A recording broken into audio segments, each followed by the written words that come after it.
वरुणालय भक्तवत्सल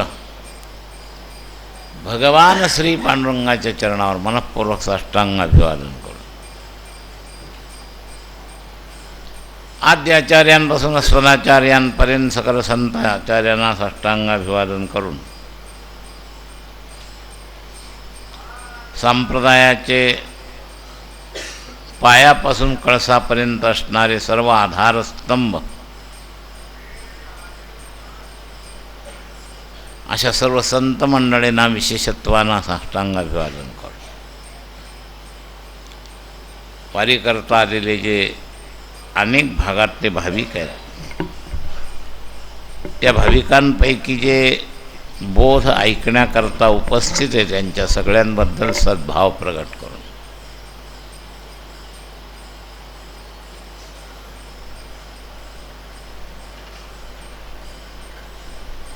चालू असलेल्या चिंतनाचाच भाग एकादशीपर्यंत क्रमानं चालूच आहे. तर काल संध्याकाळी आणि आज सकाळी त्या अभंगाच्या देहनिरासाच्या विभागाचे काही वेगळे दृष्टिकोन सांगितले गेले.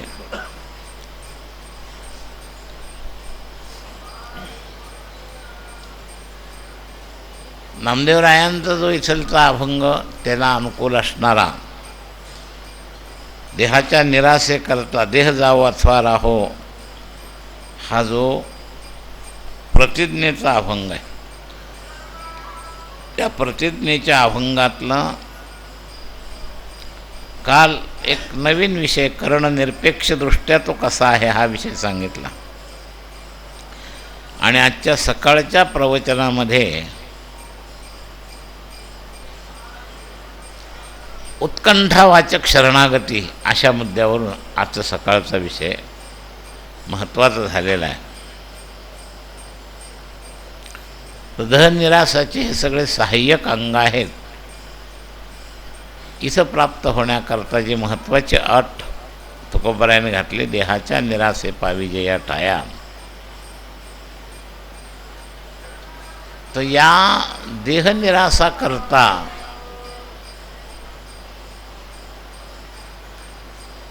देहावर ज्याचा अंकुश आहे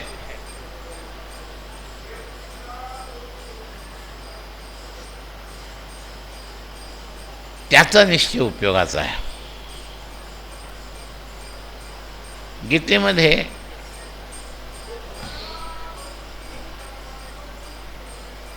आत्मवश्यैर शब्द आलेला आहे. आत्मवश्यैर विधेय आत्मा प्रसादमधिगच्छति. साधारण माणसं इंद्रियवश असतात आणि अंतःकरणाच्या एकेका करणाच्या वश असतात. तर देहवश असणारी माणसं ही सगळ्यात खालच्या लेव्हलला स्थूल देहवश. परमार्थ सुरू झाल्याबरोबर देहवशता कमी कमी व्हायला पाहिजे, याने देहनिरास होईल. पण त्याच्यामध्ये मी पूर्वी कधीतरी सांगितला विषय, आपल्या या मशिनरीची रचना,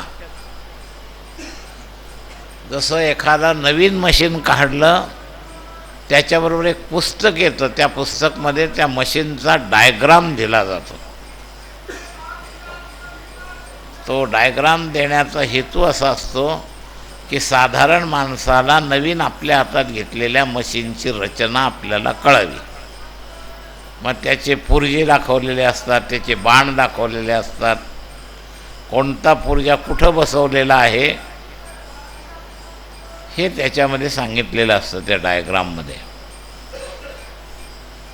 तसं मनुष्य देहाचा एक डायग्राम आहे.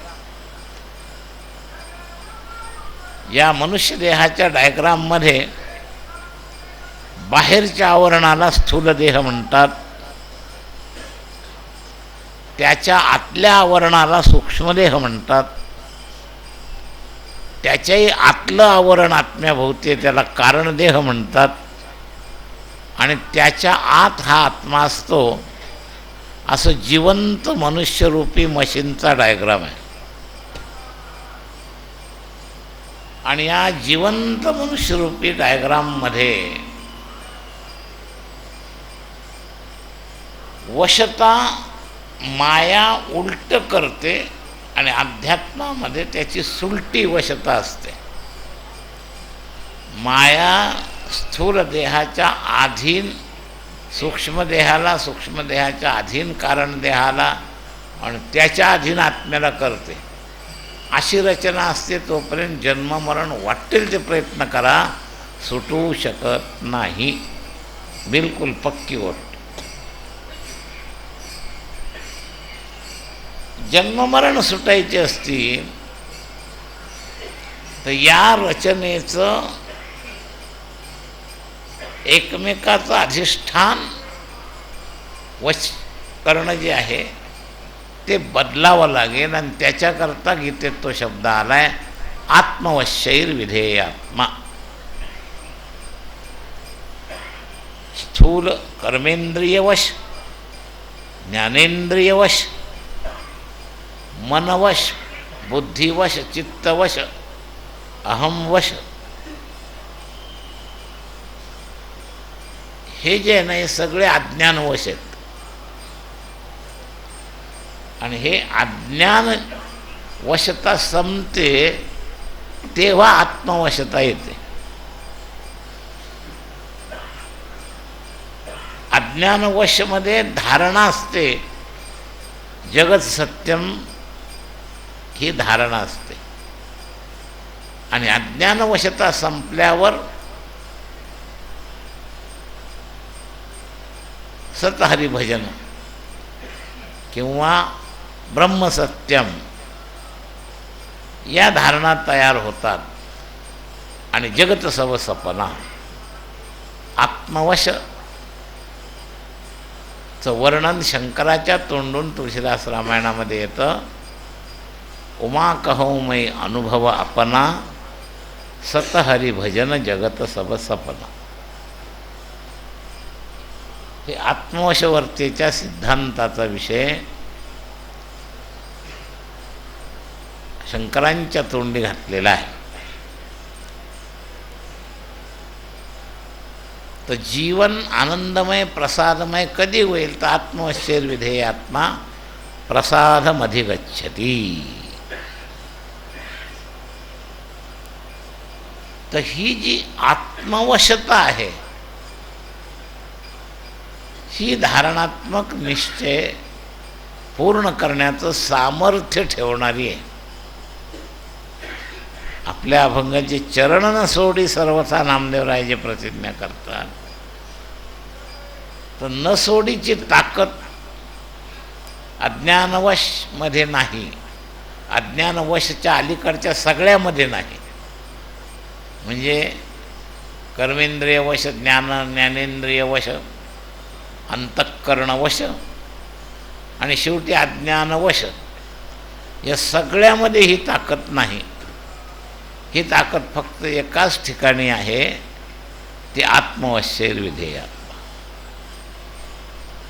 आणि त्या आत्मवशतेच्या लेव्हलवर न सोडी सर्वथा अशी प्रतिज्ञा करता येते. चरण न सोडी सर्वथा आण तुझी पंढरीनाथ. कारण देह जावो अथवा राहो ही प्रतिज्ञा स्थूल देह करू शकत नाही. त्याची तर स्वतःची स्वतःवर आसक्तीच असते. तो काय जावो अथवा राहोची प्रतिज्ञा करणार. अंतःकरणवश सुद्धा देह जावो अथवा राहो ची प्रतिज्ञा करू शकत नाही.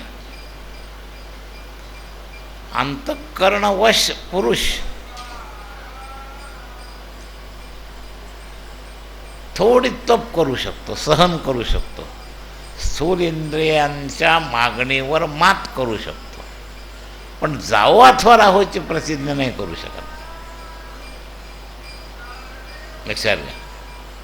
नामदेवराय प्रतिज्ञा करतात, देह जावो अथवा राहो. अशा प्रकारची प्रतिज्ञा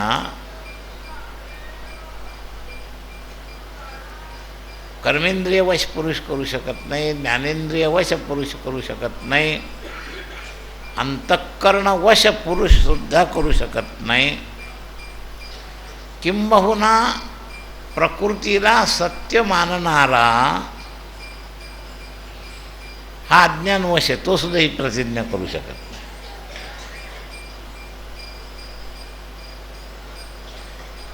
जो प्रकृतीला सत्य मानत नाही, प्रकृती सत्य अशा प्रकारचं अज्ञान ज्याचं समाप्त झालेलं आहे, तोच फक्त ही प्रतिज्ञा करू शकतो. देह जावो अथवा राहो, म्हणजे हा अभंग ज्ञानोत्तर भक्तीतला असा अर्थ निघाला. देह जावो अथवा राहो इथंच ज्ञानाच्या वर उडी मारली पहिल्याच शब्दात. पांडुरंगी दृढ भाव, यामुळे हा भक्तीचा अभंग आहे. आणि देह जावो अथवा राहो ही प्रतिज्ञा म्हणजे ज्ञानपूर्ण प्रतिज्ञा आहे. प्रकृती ज्याला मिथ्या हे निश्चय झाला आहे तोच अशी प्रतिज्ञा करू शकतो. आणि असा जर निश्चय झालेला असेल तर तो ज्ञानी आहे. पण इथंही तो थांबला नाही, त्या ज्ञानात तो समाधानी नाही. म्हणून तुकोबराय म्हणाले, नको ब्रह्मज्ञान आत्मस्थिती व्हावं, मी भक्त तू देवाईसे करी. दावी रूप मज गोपिका रमणा, ठेवू दे चरणावरी माथा. तर ही भाषा ज्ञानोत्तर भक्तीतली आहे. तसं पांडुरंगी दृढ भावो, देह जावो अथवा राहो ही भाषा ज्ञानोत्तर भक्तीची आहे. आज वेगळा अँगल सांगतोय मी आपल्याला. सकाळचा विषय वेगळा, काल रात्रीचा विषय वेगळा, आणि आत्ता मांडतोय हा विषय वेगळा. तर हा ज्ञानोत्तर भक्तीचा अँगल आहे. देह जावो अथवा राहो, पांडुरंगी दृढ भाव. भक्त भगवंतात मिळू इच्छित नाही, पण भगवंताशी अभिन्न राहताना भगवंताला सोडू इच्छित नाही, म्हणून चरण न सोडी सर्वथा. अभिन्न ज्याला व्हायचंय तो कशाला म्हणाल चरण न सोडी सर्वथा. मी भक्त तू देवाईसे करी, अशी अपेक्षा तुकोबरायांनी ज्या नको ब्रह्मज्ञान आपल्या नियमाच्या अभंगामध्ये हा अभंग येतो.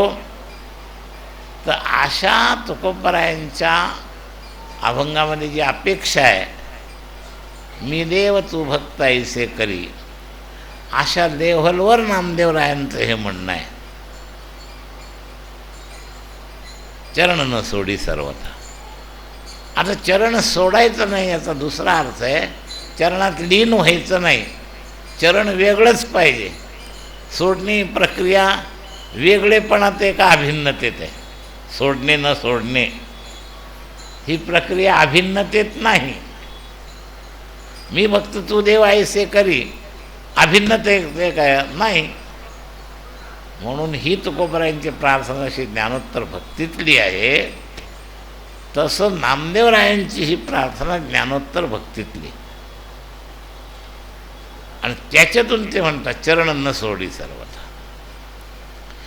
इथं प्रतिज्ञा पण आहे, उत्कंठा पण आहे. म्हणा देवाकडूनही कधी कधी अशा अपेक्षा होतात बरं का, फक्त भक्ताकडूनच होतात असं नाही. रामायणात त्याचं उदाहरण असं येतं, केवटाचं उदाहरण आहे. रामराज्याच्या वेळेला शेवटी सगळे लोक होते, विभीषणापासून अंगद हनुमंतापासून केवटापर्यंत सगळे होते. आणि रामाने सगळ्यांची विदाई केली, दागदागिने घालून त्या सगळ्यांना विदाई केली. आता विदाई करत असताना काही वेळेला भगवंतानीच अशी माया उभी केली होती, जसं वानरांच्या बाबतीत, किंवा रामसमाजसुद्धा चित्रकूटला भेटायला गेला त्या भगवंतानी आपल्या मायेनं उच्चाटन शक्तीनं त्या समाजाला उच्चाटन करून टाकलं. ही उच्चाटन शक्ती हे रामराय पांडुरंग इथं वापरतात. येताना माऊली मोठ्या आवडीनं तुम्हाला इथपर्यंत आणतात, पण या उच्चाटन शक्तीनं 99% काम केलं जातं. सगळे लोक आले की भोज्याला शिवलं की परत जायची इच्छा करतात. ही परीक्षा आहे महाराज. ही भगवंताची उच्चाटन शक्ती आहे. जशी रामाने त्या अयोध्येच्या लोकांना परत पाठवायकरता या उच्चाटन शक्तीचा उपयोग केला होता. 2-4 दिवस खूप रमले आणि भरताचा सगळा निरोप झाल्यावर अचानकपणे लोकांना लवकर जावं वाटलं असं वर्णन आहे. तर ही उच्चाटन शक्ती आहे. 15 दिवस आम्ही वारी करता वेळ देतो, पण मुख्य क्षेत्रामध्ये आले की पळायला सुरुवात करतो. ही उच्चाटन शक्ती. ज्याच्या करता दिवस दिले ती राहायलाच तयार नाही. दिवस 15 दिवस वारीला पायी चालायला दिले आणि इथं आले कधी दर्शन घेऊन, कधी बुक्का महाप्रसाद घेऊन, कधी पळू.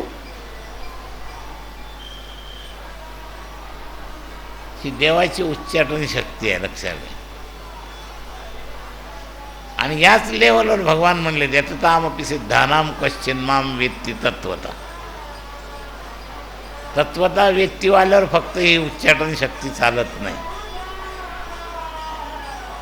बाकी सगळे सहस्रेषु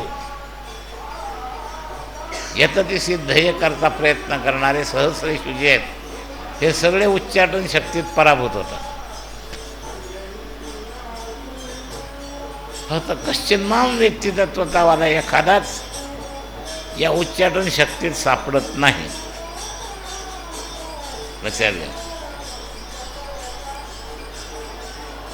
तर ही उच्चाटन शक्ती जी आहे ना, इथं दोघांमध्ये विजयी कोण होतो तर नामदेवांसारखा ज्ञानोत्तर भक्तिवाला जो आहे तत्वतःचा पुढचा, तर न सोडीत प्रतिज्ञा करू शकतो आणि सफल होतो. बाकी कोणी सफल होत नाही. हे लक्षात घ्या. गप्पा किती मारू द्या, पण देवाच्या उच्चाटन शक्ती. म्हणून तर या उच्चाटन शक्तीचं काम 2 टप्प्यांनी केलं देवाने. साधारण संसारी माणसाला परमार्थच न करू देण्याकरता उच्चाटन शक्ती, तिचं नाव माया. दैवी यशा गुणमयी मम माया दुरत्यया. आणि इथं आल्यावर स्वतः देव उच्चाटन शक्ती लावतात आणि त्या परीक्षेतून जो उतरतो त्याला पुढचं काम आहे, तोपर्यंत नाही. आणि कोण परीक्षेतून उतरतो तर तो न सोडी सर्वथा असं म्हणण्याची देवासमोर ज्याची ताकद आहे. ही प्रार्थना माणसांसमोर केलेली नाही, हे लक्षात ठेवा. कुणासमोर आहे? आण तुझी पंढरीनाथा तुमच्या समोर म्हणतील का देवासमोर म्हणतील? देवासमोर उभं राहून म्हणतात आण तुझी पंढरीनाथ. तर देवासमोर उभं राहून न सोडी सर्वथा म्हणण्याची जी ताकद आहे तो ज्ञानोत्तर भक्तीचा अधिकारी. माझे मन पाहे कसून कोणासमोर म्हणले? देवासमोर म्हणले. चित्त न ढळे तुझं पासून. आणि नुसतं नाही, तू प्रतिप्रयत्न कर, मजवारी घाली घण, परी मी न सोडी चरण. अशा लेवलचे चरण न सोडी सर्वथा. लक्षात घ्या. तुझी ताकद लाव असं देवाला आवाहन करणं सोपी गोष्ट आहे का? हे ज्ञानोत्तर भक्तीत फक्त ही ताकद आहे बरं का, बाकी कोणामध्ये नाही. आणि त्याच्याकरताच ही देवाने प्रतिज्ञा केली.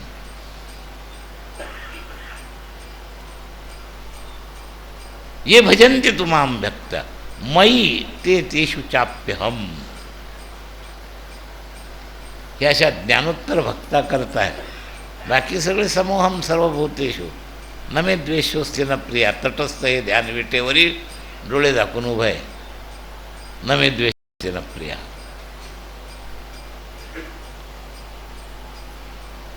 मग त्याच्या पुढची त्याच्या डोळे उघडायला लावणारी ताकद कोणती आहे? तर ही उत्कंठावाचक प्रतिज्ञेचे शब्द, त्याच्यात ही ताकद आहे त्याला डोळे उघडायला लावायचे. बाकीच्यांकरता तटस्थ हे ध्यान विटेवरी. मग तुम्ही त्याच्या तत्वाला स्पर्श करता का मूर्तीला पाहून येता हाच प्रश्न आहे. दर्शन करतात पण कुणाचं? देवाचं का मूर्तीचं? एवढाच प्रश्न आहे.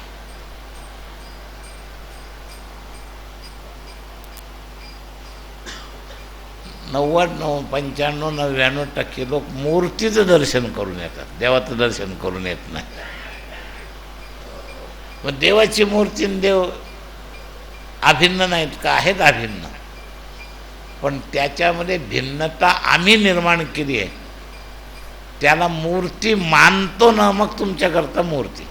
ये यथामाम प्रपद्यन्ते तांस्तथैव भजाम्यहम्. मूर्ती आणि तो एकच आहे, लक्षात घ्या. धर्माचं 13वं अंग आहे मूर्ती. धर्माच्या 13 पत्नी आहेत बरं का, भागवतामध्ये वर्णन आलेलं आहे. आणि त्या 13व्या पत्नीतली शेवटची 13वी पत्नी मूर्ती आहे.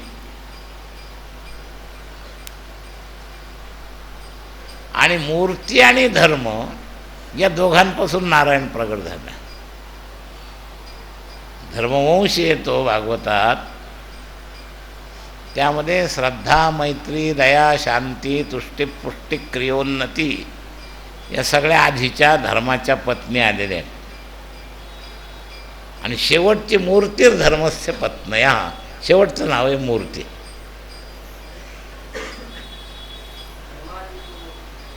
पाप पुण्य तुझे हाती, धर्माची तू मूर्ती. तर ही शेवटची मूर्ती जी पत्नी आहे ना, तिचं आम्ही काय करतो? धर्मदृष्टीनं मूर्ती पाहतो का प्रकृती दृष्टीनं मूर्ती पाहतो? दो शब्द वैष्णवांना उच्चारायला सुद्धा आवडणार नाही. उच्चारण्याने अपराध नाही होणार, काहीच फरक पडत नाही. पण धर्माची मूर्ती आणि दगडाची मूर्ती, आता मूर्ती सुद्धा फरक. तुम्ही कोणत्या मूर्तीचं दर्शन करा, प्रश्नच आहे. जर त्या ठिकाणी पत्थर भाव असेल तर हे तुमची धर्ममूर्ती नाही आहे, प्रकृती मूर्ती आहे. प्रकृती मूर्तीतून धर्ममूर्तीत चला आणि धर्ममूर्तीतून मग अमूर्त स्वरूपामध्ये तुम्हाला जाता येईल. लक्षात घ्या. तर आम्ही धर्ममूर्तीपर्यंत सुद्धा जात नाही.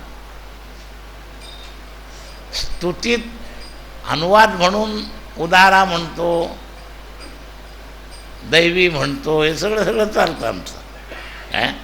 दयाघन म्हणतो, पण अनुवाद म्हणून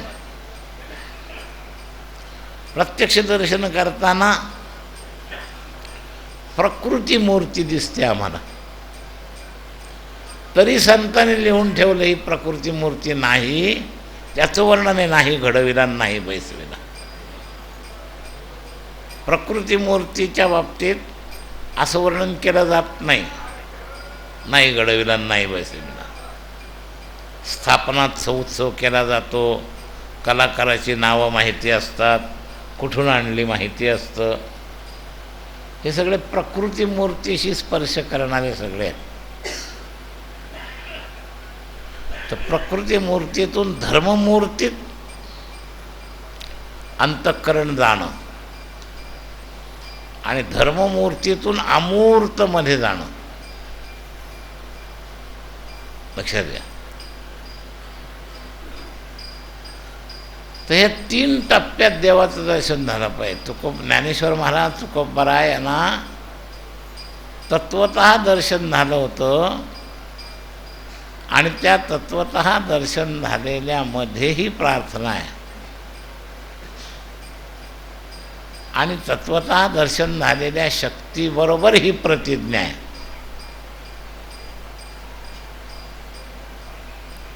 चरण न सोडी सर्वथा. भौतिक भाषेत दुसरी भाषा तशीच आहे शरणागतीबद्दल. येथून या नुठवू माता आणि मरणा वाचूनी सर्वथा. जसं इथं आहे ना न सोडी सर्वथा, तर तसं तिथं आहे मरणा वाचूनी सर्वथा.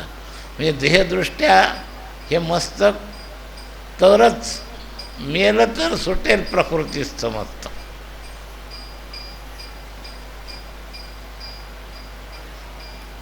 म्हणून वर्ण आहे तारी अथवा मारी, धनाबाईचा कालचा अभंगामध्ये.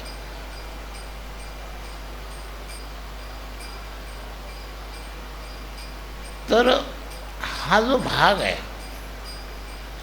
चरण न सोडी सर्वथा, ही न सोडी सर्वथाच्या भक्तीची ताकद आहे ज्ञानोत्तर भक्तीमध्ये. हे आपण लक्षात घ्या. साधारण भक्तीमध्ये एक अंग म्हणून पादसेवनम नावाची भक्ती येते चरणसेवेमध्ये. पण हे भक्तीतलं अंग आहे, न सोडीची प्रतिज्ञा नाही आहे तिथं.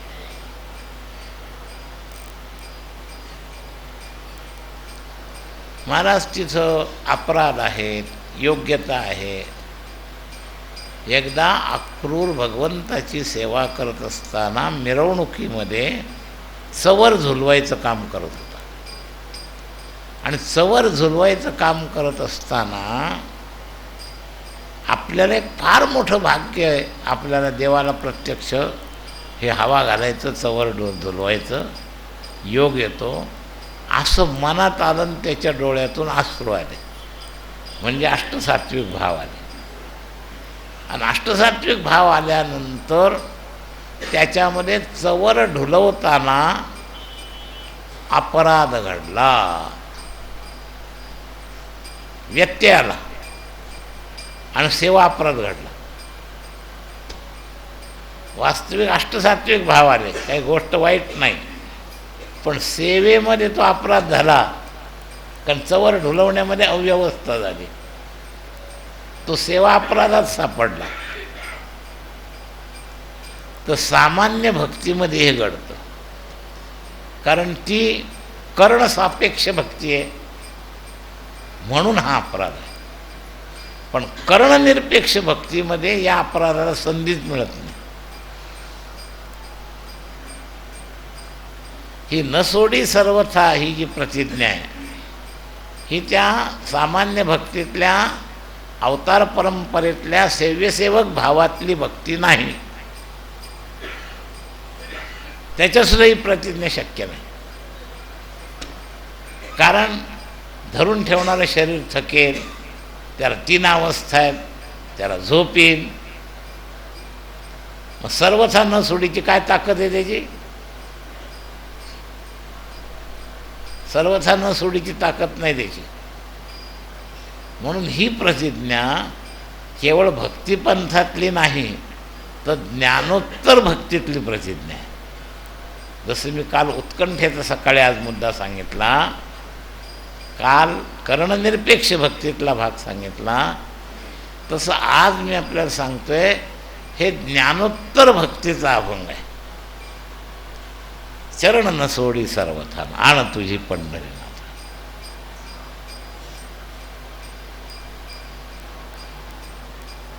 तर हे ज्या 2 चरण हे ज्ञानोत्तर भक्तीतले आहेत. आणि 3ऱ्या चरणात सुद्धा अखंडित शब्द ज्ञानोत्तर भक्तीतला आहे. हृदयी अखंडित प्रेम. हे अखंडित हृदयातलं जे प्रेम आहे, हृदय नावाच्या कर्णातलं प्रेम नाही, तुम्हाला मला जे मुलावरचं मोहाने रडू येतं ना, कळवळा येतो, वियोग होतो, त्यावेळेला हृदय पिळवटतं, हे सगळं कर्णसापेक्ष आहे, कर्णनिरपेक्ष नाही.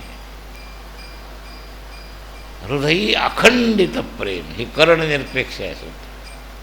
हे सुद्धा ज्ञानोत्तर भक्तीत, हे लक्षात घ्या. मग ज्ञानोत्तर भक्तीमध्ये एवढं झाल्यावर सुद्धा देवाला चालवी का, प्रश्न. केला नेम चालवी माझा.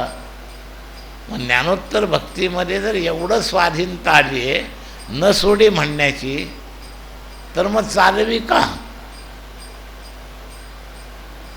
प्रार्थना कशा करता? नामा म्हणे केशीराजा, केला नेम चालवी माझा. तर त्या ज्ञानोत्तर भक्तीतल्या संबंधामध्ये सुद्धा स्थैर्य ठेवण्याकरता या सहाय्याची गरज आहे. म्हणून ही प्रार्थना आहे. केला नेम चालवी माझा, गरज का आहे?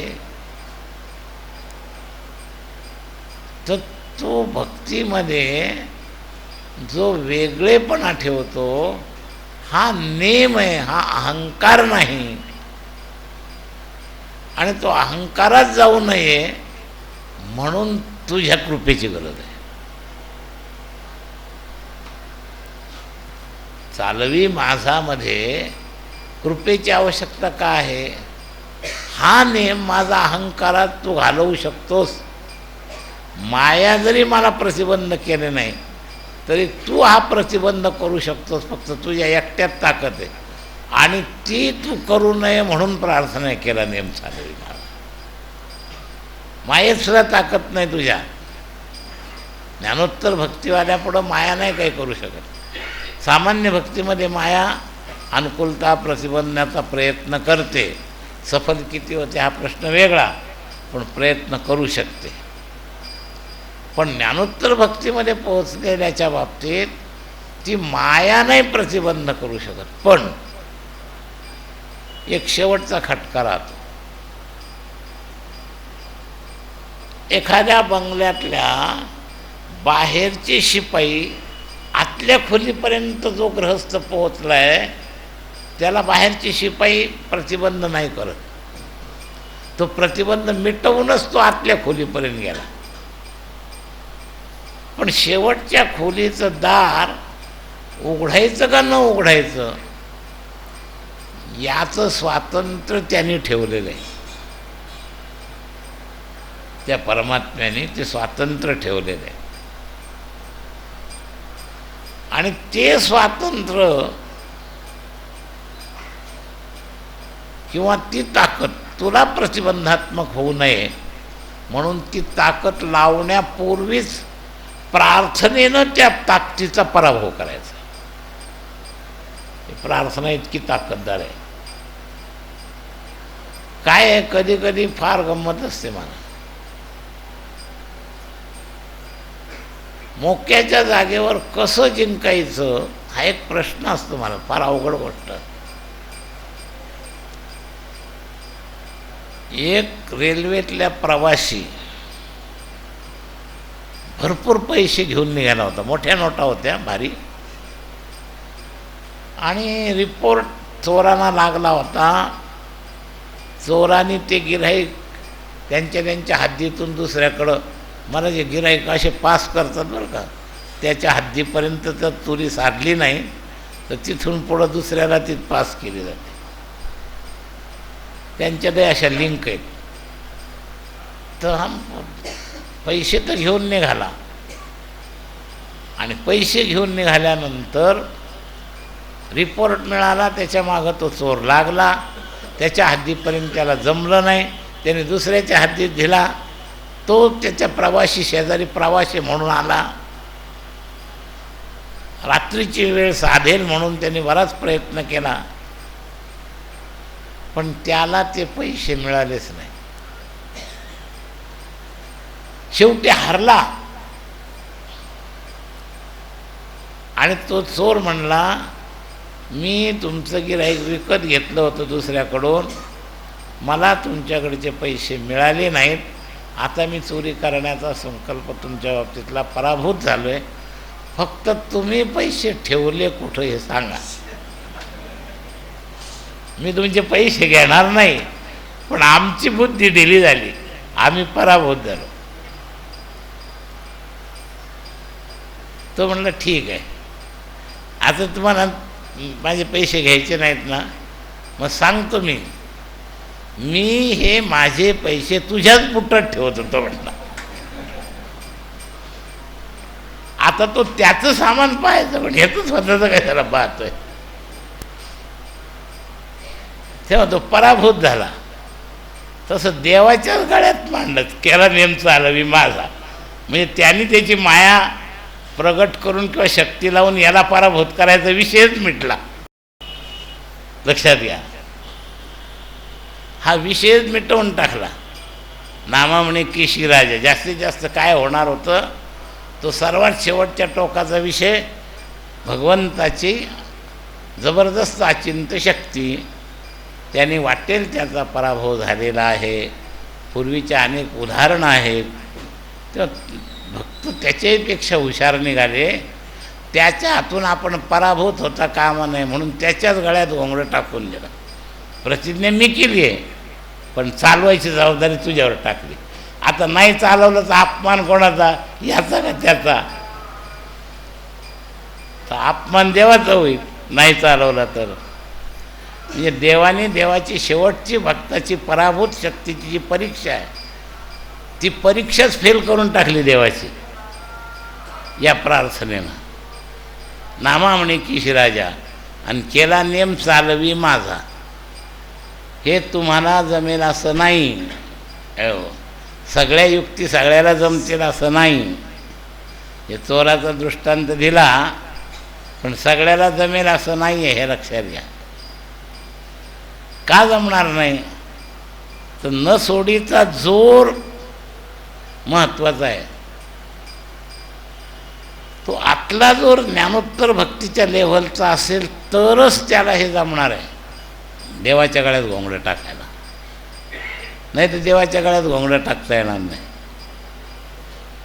तर ज्ञानोत्तर भक्तीच्या लेवलवर न सोडी सर्वथा हा जोर लावला, आणि शेवट देवानी सुद्धा आपली परीक्षा घेता कामा नये, घ्यायचा प्रयत्नच करू नये, इच्छाच करू नये. याच्याकरता हे घोंगडं त्याच्याच ताब्यात टाकून दिलं, की मी नेम केला आहे, पण माझ्या जीवावर नाही, तुझ्या जीवावर. तर तू पुरा कर, मी नाही पुरा करणार. पुराणात अशा खूप कथा येतात महाराज. भक्तांनी देवाचा पराभव केल्याच्या घटना अशा पुराणात अनेक कथा आहेत. आता आपल्याला तेवढ्या कथांचा सांगायला समय नाही आहे, पण अशा कथा आहेत. तर मुद्दा या अभंगाची ही एक दिशा लक्षात घ्या, ज्ञानोत्तर भक्तीतली. आणि सर्वथा न सोडी या ठिकाणी आत्मवश लेव्हलची प्रतिज्ञा, इंद्रियवश लेव्हलची नाही, अंतःकरणवश लेव्हलची नाही, अज्ञानवश नाही.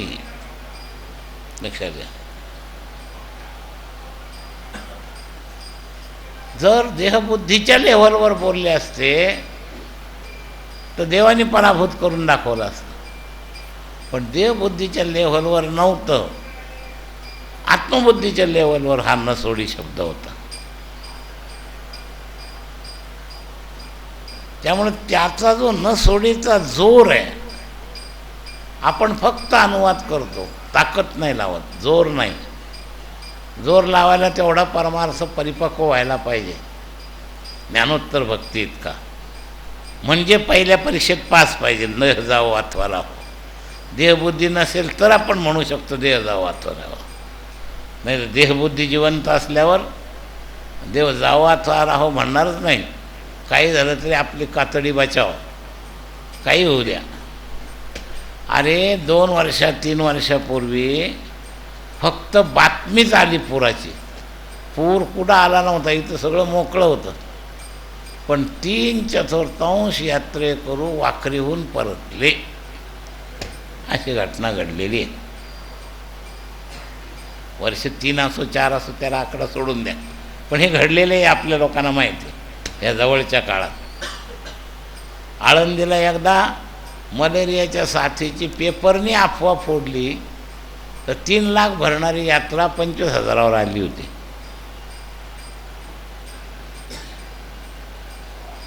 तेव्हा न सोडीच देह जावो अथवा राहो कशाची आपली प्रतिज्ञा डोंबल्याची. लक्षात घ्या. पाऊस जास्त नाही पडला अजून तरी आमच्या प्रतिज्ञा टिकत नाही, घरी जायला पाहिजे. किंवा आज पाऊस पडला आता आपलं लवकर पळायला पाहिजे. गेल्या गेल्या वापसा होत नाही, काही होत नाही, पण पळायची घाई लगेच होती. लक्षात घ्या. तेव्हा देह जावो अथवा राहो हे म्हणणं सुद्धा पहिलं साधारण नाही. हे असाधारण म्हणणं जेव्हा होईल तेव्हा दृढ भाव ही आपली स्वतःची ताकद तिथं लावता येईल.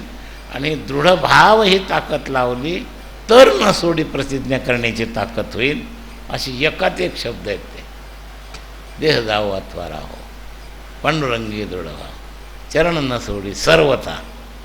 त्यातही सर्वथा शब्दाचे 3-4 व्याख्या मी काल परवा सांगितल्या.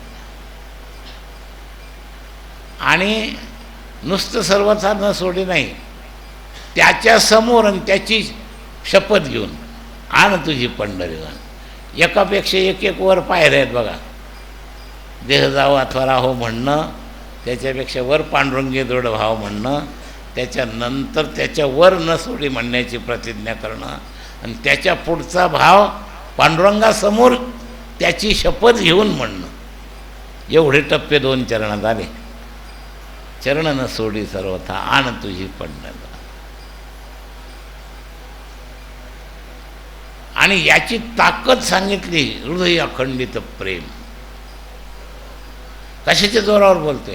ही प्रार्थना नाही आहे, स्थिती सांगतायत. वदनी तुझे मंगळ नाम ही माझी बाह्य साधन आहे, आणि अंतरसाधनामध्ये अखंडित प्रेमभाव, हृदय अखंडित प्रेम. तर हृदय अखंडित प्रेम आणि वदनी मंगळ नाम जमतंय का? अखंडित नामही नाही आणि अखंडित प्रेमही नाही. आणि असं ज्याच्याजवळ आहे तो म्हणू शकतो चरण न सोडी सर्वथा दृढपद आण तुझी पंढरीनाथ.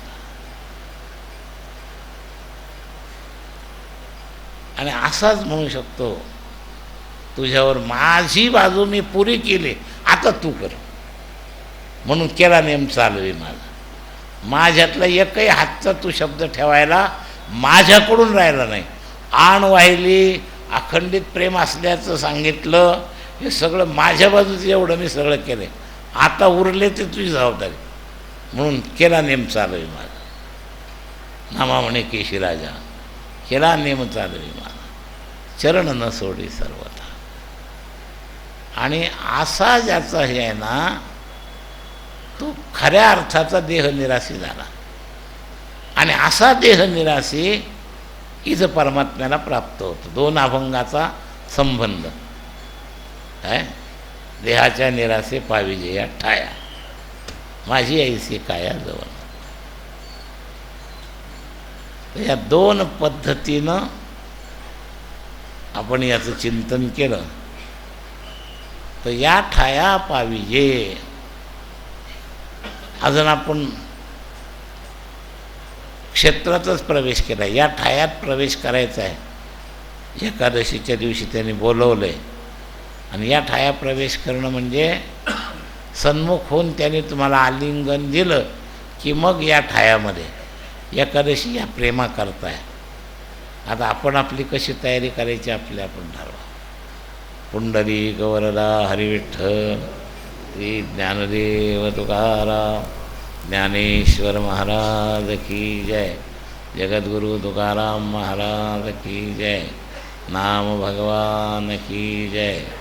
जय जय श्री राधे विठ्ठल।